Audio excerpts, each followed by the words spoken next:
हमारे भाई ईशांत की हत्या के बाद उसकी संवेदना में हम लोग कैंडल मार्च निकाले अभी, और ये मार्च यहीं खत्म नहीं होता है। यहाँ से हम सिलेबार ढंग से पुलिस महकमे के जो भी वाजिब पदाधिकारी है वहाँ तक इन बातों को ले जाएंगे जो आप अभी सुन रहे थे।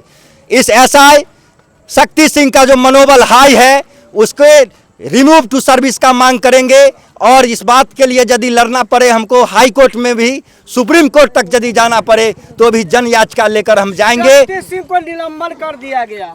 निलंबन में दम नहीं। निलंबन करने का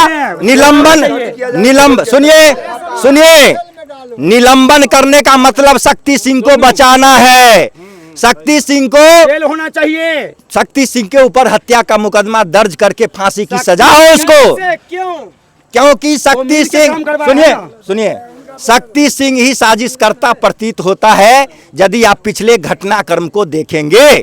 ये ऑडियो वायरल की बात नहीं है, पहले दिन से शक्ति सिंह की गतिविधि पीड़ित परिवार को लेकर के सही नहीं था, न्याय उचित नहीं था, वो अपराधियों से मिला हुआ था। इसलिए ईशांत को न्याय मिले, इस बात के लिए हम यहाँ सड़क को तो गर्म करबे करेंगे, सदन को मजबूर करेंगे। वहाँ भी सवाल सदन में हमारे कल तक सो जाइएगा नहीं, अभी मानसून सत्र में, अभी जो मानसून सत्र चलेगा पटना में, उस विधानसभा में इस बात को उठाएगा लाल झंडा का जो भी हमारा साथी है। चूंकि मैं ऑल इंडिया स्टूडेंट फेडरेशन का स्टेट मेंबर हूं और जिला का प्रेसिडेंट हूं, ये हमारी नैतिक जवाबदेही है कि किसी छात्र के साथ यदि अन्याय होगा किसी कोने में तो हम मरते दम तक लड़ने वाले लोग हैं, भगत सिंह के रास्ते चलने वाले लोग हैं, झुकने डरने वाले नहीं हैं। इसमें संलिप्त यदि सम्राट चौधरी भी होंगे उनको भी जवाब देना पड़ेगा, चूंकि न्याय का राज है, यहाँ संविधान है। जी 9वीं कक्षा के छात्र थे ईशांत, यही बंगराहा उत्क्रमित मध्य विद्यालय के 9वीं कक्षा के छात्र थे ईशांत। क्या ईशांत छात्र के या छात्र नेता नहीं केवल राजनीति करेंगे या इस प्रकार की कभी भी घटना होगी तो सड़क पे आएंगे? बिल्कुल, राजनीति से अलग इस चीज को आप नहीं देख सकते हैं। राजनीति और कोई दुर्घटना अलग अलग चीज नहीं है, इस देश में हर चीज तय करता है राजनीति। इसलिए राजनीति में सहभागी जब तक छात्र नौजवानों का नहीं होगा यही अराजकता फैलेगा।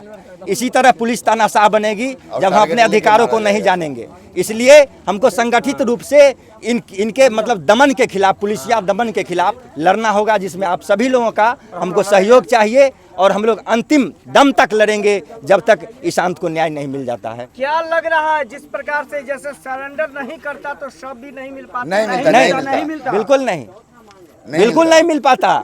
और यहाँ कैसे अपराधी को इतना मनोबल कहाँ से आता है? जब स्थानीय विधायक सुशासन की सरकार है, जब इंजन की सरकार है, नहीं, बिहार में 90 के बाद सबसे ये सब सरकार निकम्मा बैठा है, ये सब निकम्मा। देश में कहीं भी घटना घटता है सब निकम्मा, सब सुनिए क्रिमिनल और मर्डर करने। सुनिए रघुवीर भाई सुनिए ना, देश में कहीं भी घटना घटता है तो उसमें प्रतिक्रिया उप मुख्यमंत्री का आता है जो हमारे स्थानीय विधायक हैं। लेकिन इस केस में क्या प्रतिक्रिया आया हमारे स्थानीय विधायक का?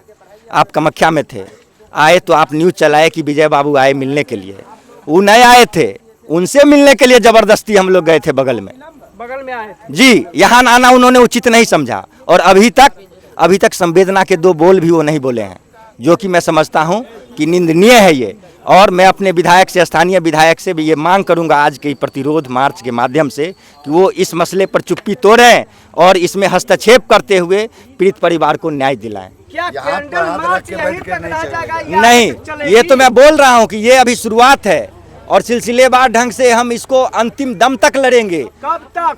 जब तक फांसी नहीं मिल जाता है ईशांत के हत्यारों को, तब तक हम लड़ेंगे। तो पुलिस कितने लोगों को उठाई है पता है? पुलिस का तो अभी मतलब इंक्वायरी चल ही रहा है और उसमें हमको लगता है कि दखल अंदाज करना सही बात है नहीं। आपका क्या नाम हुआ? मेरा नाम दीपक कुमार धीरज। कहाँ से है? मैं सिमरी घर है हमारा, मैं ऑल इंडिया स्टूडेंट फेडरेशन का डिस्ट्रिक्ट प्रेसिडेंट प्रेसिडेंट जी। जहाँ भी इस प्रकार की बात होती है आप वहाँ पर जाते हैं? बिल्कुल बिल्कुल बिल्कुल। तो क्या और मांग हमारा कर रहे हैं? क्या लग रहा है आपको? क्या प्रशासन से और क्या स्थानीय प्रशासन से, क्या जिला प्रशासन से, क्या राज्य प्रशासन से, क्या राज्य कमेटी के मेंबर से आपको सहयोग मिलेगा?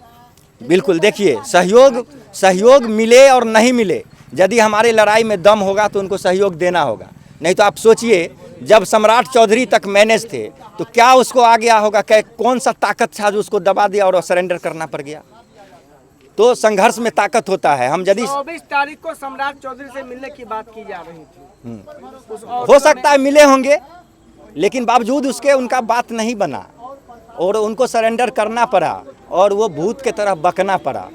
पूरा कहानी परत दर परत खुल गया है, सब आप लोगों के सामने आएगा ही। ये अपराध नहीं है श्रीमान, ये जघन्य अपराध है और इसके लिए कड़ी सजा मुकर्रर करना पड़ेगा जल्द से जल्द, नहीं तो सपना में सोच सकते थे इस प्रकार की बात? जी नहीं, नहीं बिल्कुल हुआ ही नहीं। ये जघन्य अपराध है, ये राजनीतिक इसको सोचा नहीं जाए, जितना कहा जाए कम है इसकी निंदा में। ये सब पहली बार हम लोग को ज्ञान में धन्यवाद पहली कि बार आप लग रहा लोग है। इस प्रकार की मुहिम को चला रहे हैं और लग रहा है कि इस प्रकार की मुहिम को चला करके और सोए हुए प्रशासन, सोए हुए प्रशासन ही सरकार को नहीं, जगाने सरकार की के सारे कोशिश कर आदमी रहे हैं। बैठे हैं हाथ पर हाथ